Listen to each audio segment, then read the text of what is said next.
ప్రజలందరూ కాంగ్రెస్ ఎప్పుడు పోతుందా అని ఎదురు చూస్తున్నారు.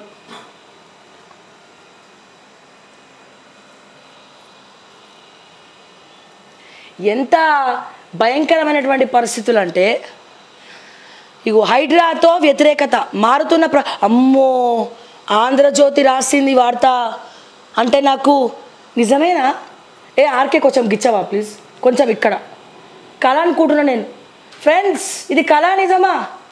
పాట పాడుకుందామా? కలయా నిజమా అని పాట పాడుకుందాం మనం.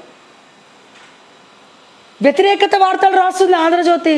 నిన్ననే మా రాధాకృష్ణ సార్కి చెప్పిన, సార్ మేమందరం జూనియర్ సార్, మీరు చాలా పెద్ద పెద్దోళ్ళు, ముఖ్యమంత్రులు డోర్లు తీసి కూర్చోబెడతారు, ఈ ఆదివారం వచ్చే ఆర్టికలు ప్రజా వ్యతిరేకతపై రాయండి సార్, హైడ్రా కళ్ళు తెరిపియండి, మీ మాట వింటాడు కదా.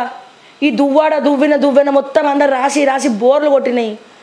ఆంధ్ర వార్తలు, తెలంగాణ వార్తలు రాయండి, ప్రజల కన్నీళ్ళు రాయండి, సంపాదించుకున్నామని సంపాదించేసిరు, ఇక ప్రజల కోసం పనిచేయండి అని చెప్పి రిక్వెస్ట్ చేసినాను నేను మా రాధాకృష్ణ సార్కి.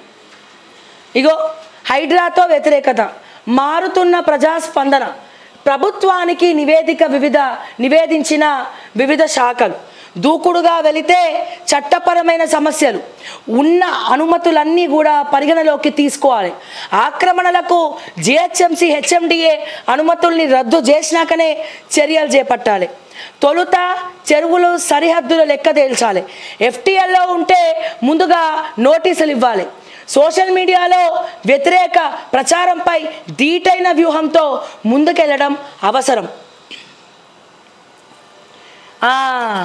సోషల్ మీడియాలో వ్యతిరేక ప్రచారంపై ధీటైన వ్యూహంతో ముందుకెళ్ళడం అవసరం.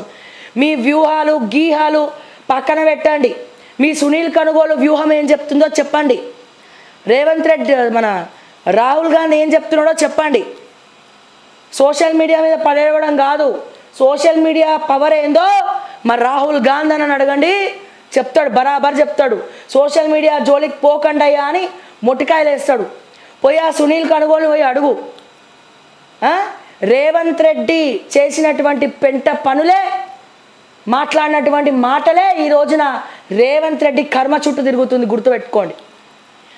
అమ్మ వదినమ్మ ఎక్కడున్నావు అమ్మ, మంచిగా తెల్లగా ముత్యాలాగా ఎప్పుడు నవ్వుతూనే ఉంటావు మా వదినమ్మ, జర చెప్పు, మా అన్న రేవంత్కు చెప్పు, జర అహంకారం తగ్గించుకో, పొగరు తగ్గించుకో, ప్రజల పక్షాన ఉండు, మనకు ఒక్కతే బిడ్డ ఉన్నది, మన కుటుంబ సభ్యులందరూ చల్లగా ఉండాలంటే మానవత్వం ఉండాలి, ప్రజల పక్షాన ఉండాలి, సామాన్యుల పక్షాన ఆలోచించాలి. నిన్న గుండె నొప్పి వచ్చి హైడ్రా అని వాళ్ళ ఇల్లు కూల్చేస్తారని చెప్పి వచ్చి మార్కింగ్ చేసుకొని పోతే కష్టపడి కట్టుకున్నటువంటి ఆ తల్లికి గుండె నొప్పితో చచ్చిపోయింది. ఈ పాపం అంతా ఎవరికి? వాళ్ళందరూ దయ్యాలై ఆత్మలై మీ ఇంటి మీద వాడి పిక్క తింటే ఏం చేస్తారు? ఎక్కడ పోతారు?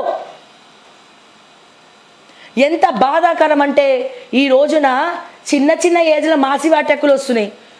ఇల్లు కూల్చేస్తామంటే సామాన్యుడికి గుండె ఇంతే ఉంటుంది అన్న, ఇంతే ఉంటుంది సామాన్యుల గుండె. ఈ మధ్య డబ్బునోళ్ళ గుండెనేమో పెద్ద పెద్ద కొట్టుకుంటుంది, సామాన్యుల గుండెనేమో చిన్న చిన్న కొట్టుకుంటుంది. ఎందుకు? ఏ వార్త వింటామా అనేది విని విని విని విని రేట్లు పెరిగిపోయినాయి. మధ్యతరగతి కుటుంబాలు బతికే పరిస్థితి లేదు దునియాలా. పెట్రోల్ కొడదామంటే రేటు పెరిగే, తులం బంగారం రేటు పెరిగే, అన్నిటికీ రేటు పెరిగి పెరిగి పెరిగి పెరిగి పెరిగి పెరిగి దానికోసం ఆలోచించి చించి చించి ఉన్న గుండెకాయ తరిగి తరిగి తరిగి తగ్గి తగ్గి తగ్గి వీకై కొట్టుకుంటుంది. ఎప్పుడు ఏ వార్త విన్నా అది పుట్టుకోమంటుంది, సామాన్యుల జీవితాలతో ఆడుకుంటుంది మిస్టర్ రేవంత్ రెడ్డి.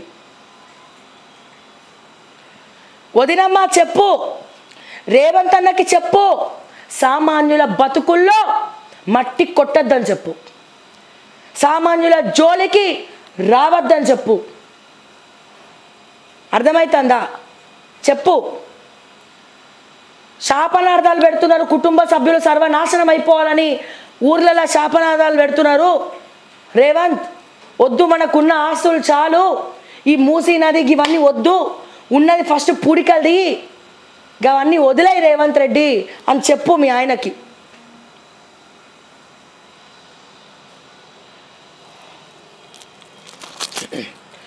తొలుత చెరువుల సరిహద్దుల లెక్క తేల్చాలి. FTLలో ఉంటే ముందుగా నోటీసులు ఇవ్వాలి.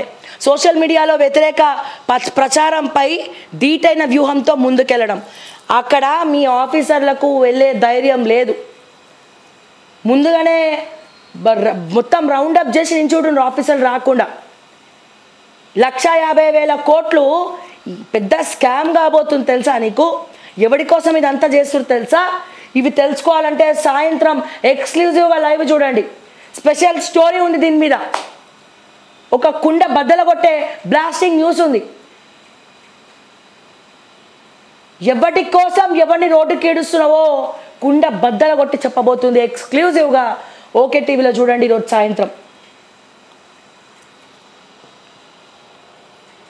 ఇగో స్టే ఉండగా ఎలా కూల్చుతారు? కోర్టు ఉత్తర్వులు ఉన్నా పట్టించుకోరా? హైడ్రా కమిషనర్ రంగనాథ్ అమీన్పూర్ తహసీల్దార్ హాజరై వివరణ ఇవ్వాలి. హైకోర్టు. కుకట్పల్లిలో మహిళ ఆత్మహత్య, కూల్చివేతల భయంతోనేనన్న కుటుంబీకులు. హైడ్రాకు సంబంధం లేదన్న రంగనాథ్. మన గుండెపోటుతో చనిపోయింది మహిళ. ఎవరికి సంబంధం లేదు అది.